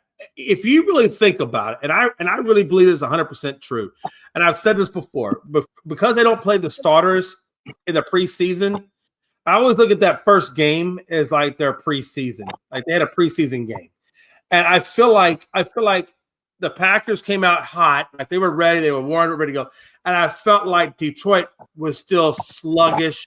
I don't feel like that was the actual Detroit team, the full Yeah. the weight of the Detroit team. You know, I felt like they kind of got them at a disadvantage a little bit. And I think if you look at everything after week one and look at the trajectory of Detroit, look at the trajectory of the Packers, like you said, I think if Detroit was to play the Packers again, they would beat them. And I feel like if Detroit would have played their starters more in the preseason, they could have taken even that game against the Packers and then had the Packers at 3-1. You know, I think that could have been a very big possibility.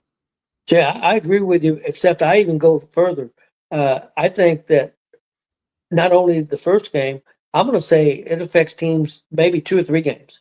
I think it really does because they don't play like they used to. Some players don't play at all. There's some don't hardly play any players at all. Yeah. So I think it affects teams. Hell, you could even make it because preseason used to be 4 games. You could say definitely at least 2 games and maybe 3 games that affects them. So I think, yeah, it's definitely an effect. And then one other thing real quick, I just wanted to get your take on. A lot of NFL former players and coaches are talking about that everybody's yelling and screaming about injuries. And they said it's pretty simple the reason why they're happening.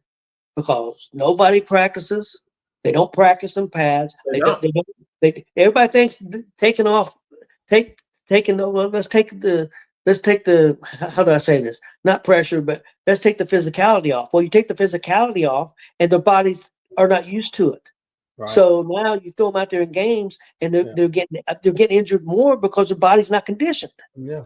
And I'm not talking about conditioning, running sprints and stuff like that. I'm talking about actual play and hitting and stuff. Their body is not conditioned for it anymore. And I agree with the coaches and the players. I think that's going to continue to happen until maybe the preseason shouldn't be as long. Maybe it should be 2 games. But I think it should be a requirement.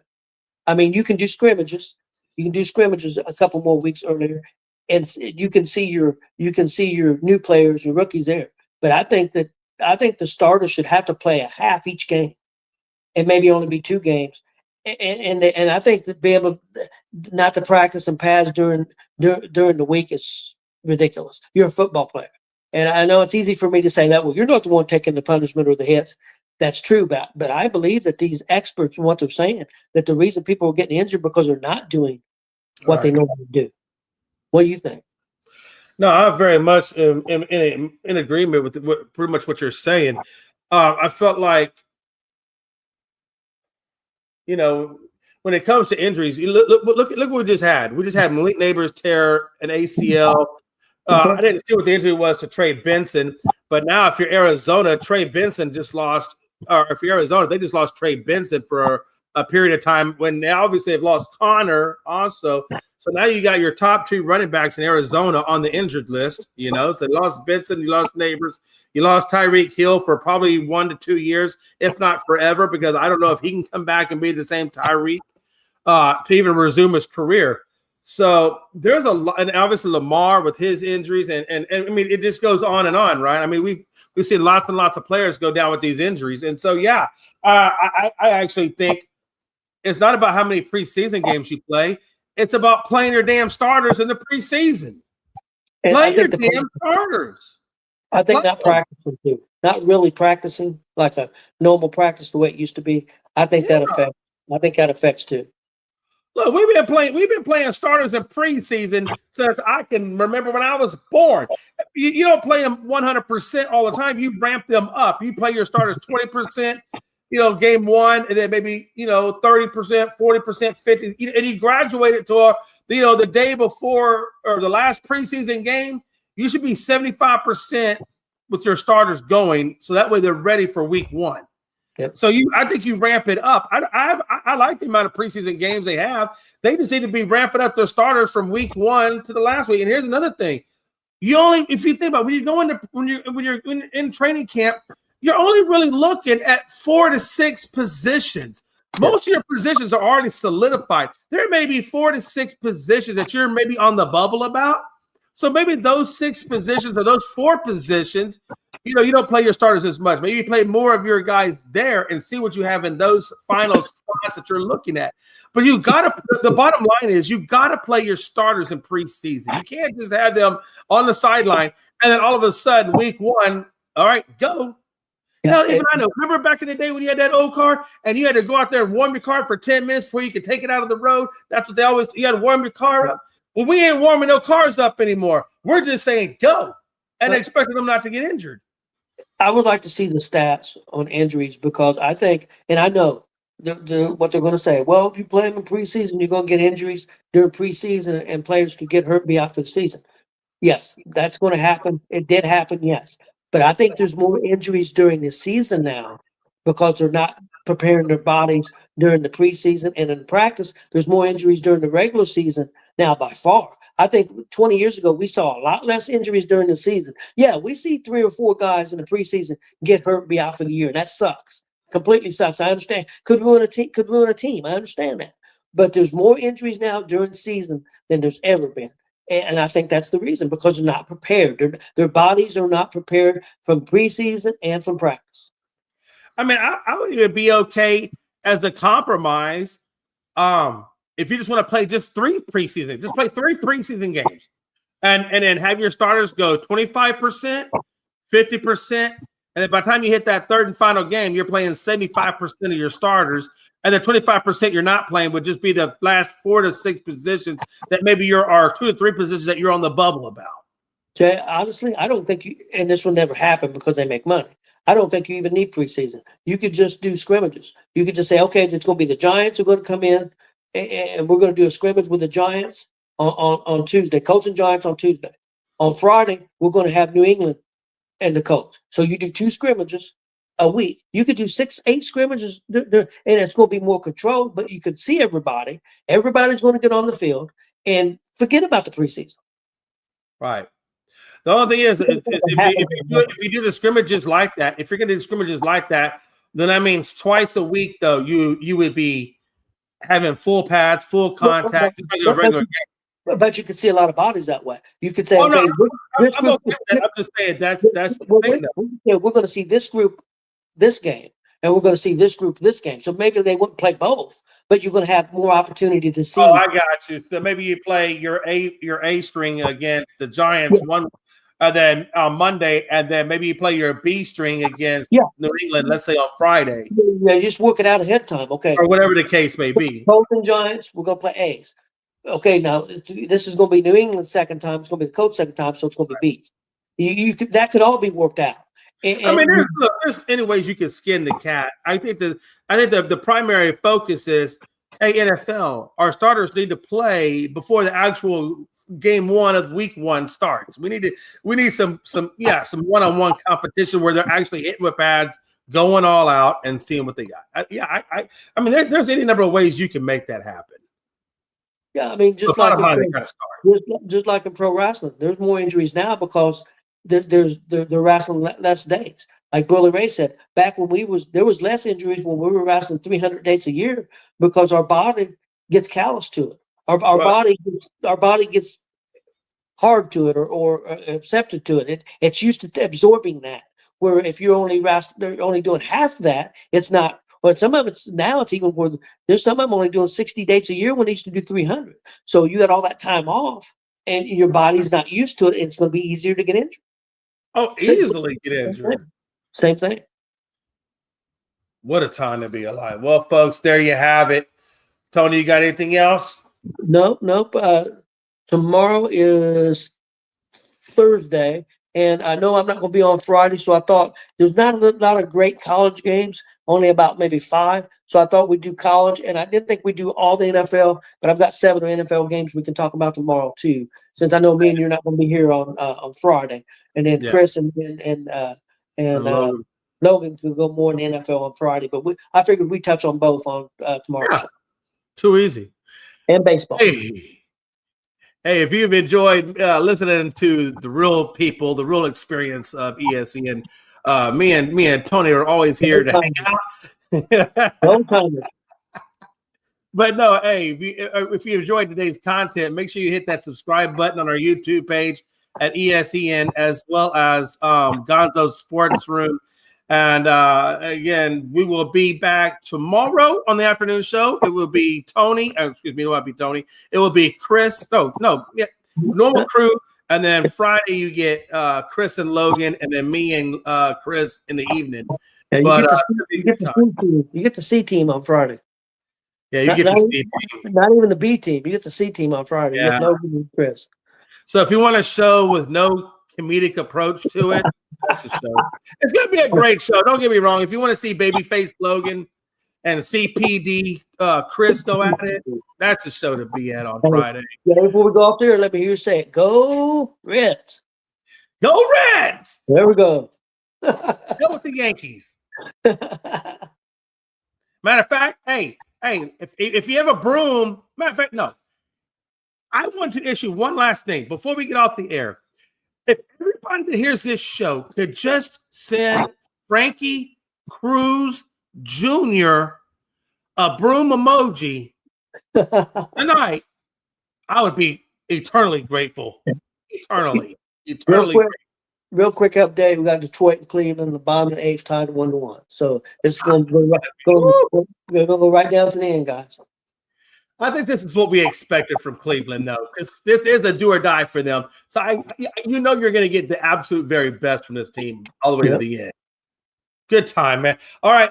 It's your boy, Jay and Tony, and we will catch you tomorrow. Y'all have a good one. Enjoy the rest of your baseball. And down goes the Yankees.